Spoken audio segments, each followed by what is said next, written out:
এখন পর্যন্ত কোন সরকারি বরাদ্দ আমাদের হাতে আসেনি। আমাদের এখানে যে রাস্তাঘাট দখল করে যে হকার আছে, এটা একদিনের নয়, বহুদিন ধরে চলে আসছে।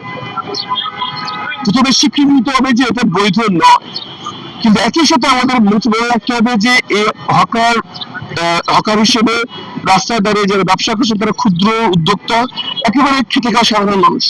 সুতরাং একেবারে সবাইকে উঠিয়ে দেওয়া, একেবারে উঠে দেওয়া এই মুহূর্তে সমাধান নয়, যদি না তাদের পুনর্বাসনের কোনো উদ্যোগ আমরা গ্রহণ না করি। সুতরাং আমরা আগে সরজমিনে দেখবো, যারা ব্যবসা করছে ফুটপাতে তাদের সাথে কথা বলবো, প্রশাসনের সাথে কথা বলবো, তাদের একটি যৌক্তিক পুনর্বাসনের ব্যবস্থা করে আমরা রাস্তাঘাট উদ্ধারের ব্যাপারে উদ্যোগ গ্রহণ করবো ইনশাআল্লাহ।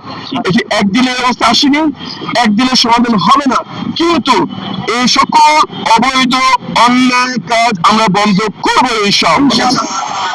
দ্বিতীয়ত হচ্ছে, আমি সাধুবাদ জানাই, অভিনন্দন জানাই সম্মানিত সংসদ সদস্য হাসনাত সাহেবকে, উনি হিসাব দিয়েছেন।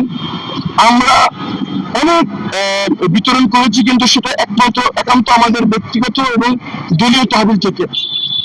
ঈদ উপলক্ষে, রমজান উপলক্ষে এখন পর্যন্ত কোন সরকারি বরাদ্দ আমাদের হাতে আসেনি, কিন্তু আমরা এই জন্য থেমে নেই।